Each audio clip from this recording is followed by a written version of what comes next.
very first Trump supporter of the day. Their name is Mikey. Their screen name is Real American Who's Not Woke. We're going to go ahead and let Mikey take it away and tell us how the hell he supports Trump.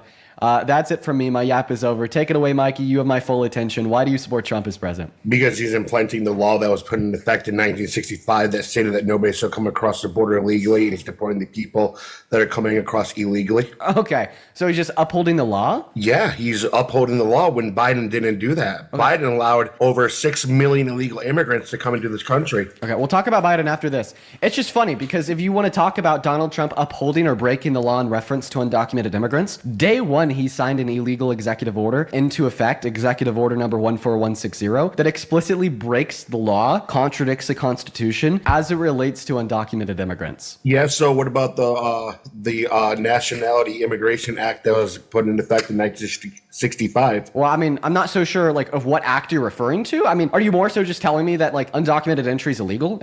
I know that. It's a federal law. Yeah, it's federally illegal to enter into this country with use of undocumented means. I'm aware. I'd like you to look up U.S. Code 8, Section 1325. Yeah, 8. Look that up. Yeah. That's the part of the U.S. Code in which makes undocumented entry illegal. I'm aware. I'm familiar. So why were you guys okay with it when Biden did it? But now that Trump's deporting those people that came in illegally, you guys think it's okay because nobody's on quote unquote stolen land. Okay. Well, do you want me to tell you why I disagree with mass deportation? There's a ton of reasons why. Okay, you can tell your reasons, and I'll tell you reasons why I support it. Great. I think I really disagree with mass deportation because it only yields negative outcomes. When we sit down and we attempt to calculate the ways in which it helps America and hurts America, we see that it hurts it much more than it helps it. I mean, first and foremost, there's 8.3 million undocumented workers in our labor force. You forcefully deport them all. According to the American Immigration Council, our GDP goes down by 1.1 trill through 1.7 trill per year. They also pay $100 billion per year in taxes. That means over the next 10 years, our government loses $1 trillion in revenue directly collected from them, not including the profit that's extracted off of their labor and paid taxes on by their employers. Okay? And because of these effects and others, it would destabilize our economy. Our producers would produce less. Our consumers would buy less because, we're also kicking out 11 million of them, which would reduce the average quality of life in this country, increase poverty in this country. And when we increase poverty, we also increase the total nominal amount of crime.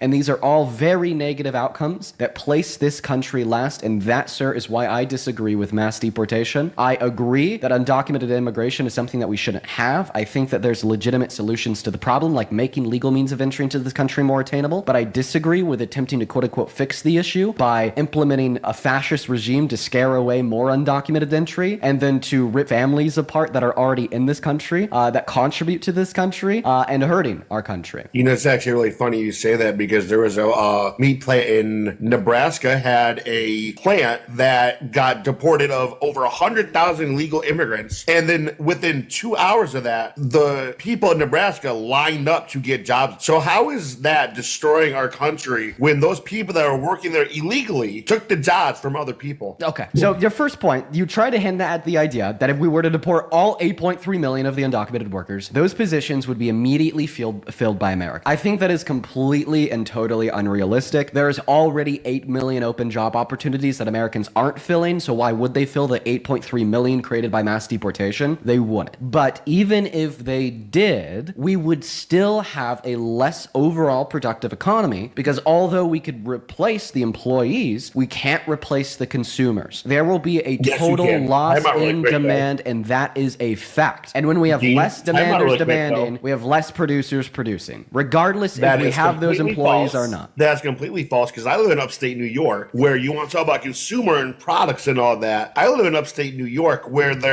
back when Biden was president, there was hardly any cornfields. And now that Trump's president, there's millions of acres of corn. Like actual fields.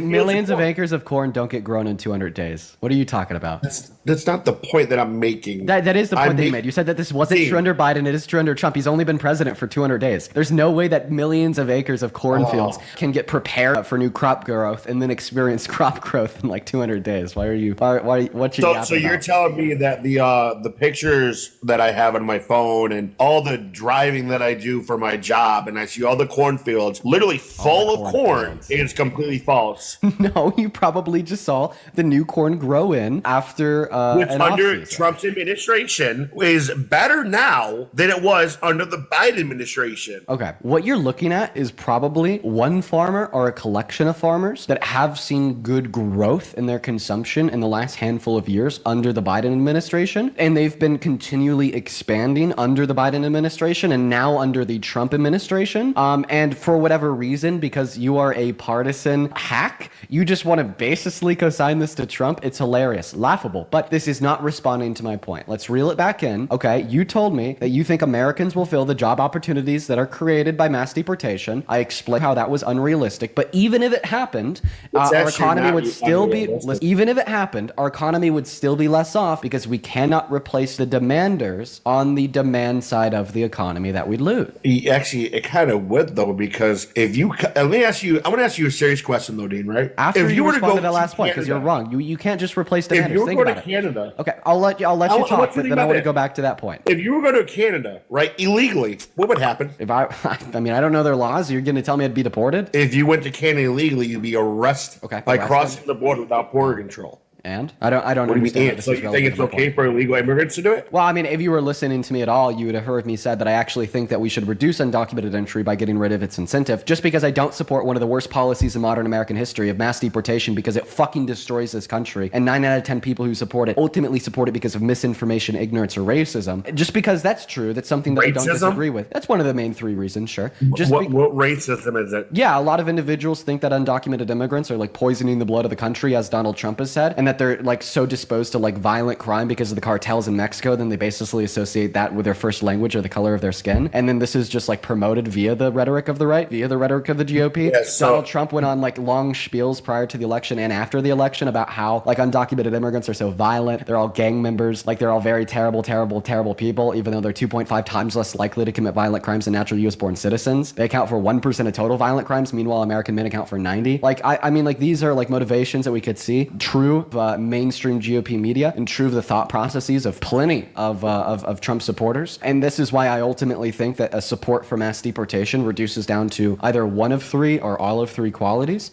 which would be ignorance, misinformation, or racism. And I mean, that there's my theory, but I want to go back to what I was saying here, because I feel like there's a big point that you just have brushed off, said was false, but not really given me a response on. I've continued to repeat that it's unrealistic to assume that all of the job opportunities created via mass deportation would be filled by Americans, but even if they were, our economy would still be worse off because we cannot replace the demanders on the demand side of the economy. And you said that's false. I'll give you an explanation on why it's not false and it's true. Just think about it. Imagine that today in America, we have around 275 million demanders, and we're going to lose 11 million of those through mass deportation. Now we're down to 264 million demanders. Total loss in demand. There is a lower level of consumption of American goods, and because there's a lower level of consumption of American goods, there's going to be less production of American goods, and we can't just like replace those demanders either. You know, if you want to say maybe we could replace them by Americans having more children, well, Americans would have children anyways. We would still be at a total net loss because of the mass deportation to begin with. And that's one point that I would really like you to respond to, because I do truly believe that this is one of the downsides of mass deportation that you at least have to acknowledge. You can't just outright deny it. Yeah, I mean, you technically can, because what your whole entire spew is, what you're basically doing is doubting the American people that they can't do the jobs of illegal immigrants. We're talking about the demand side of the economy, not the supply. The demand. So let's talk about, let's say a farm, or let's say, like say home construction, right? Construction business, right? Do you think that people that do construction have to be illegal immigrants? Why are we talking about the supply side of the economy again? I'm giving you an argument about the demand side of the economy. You're lost. Dean, hold on, buddy. I know you like to interrupt people. I've seen you debate Charlie Kirk, bro. All you do is interrupt people. It's okay. It's okay. You can let someone else finish, bro. I think you need. Okay? I think you need an anxiety pin. I think you need to let someone talk before you spew stuff out of your mouth and try to think that you're smart when you're not. Ah, Jesus. But hold on. Owned.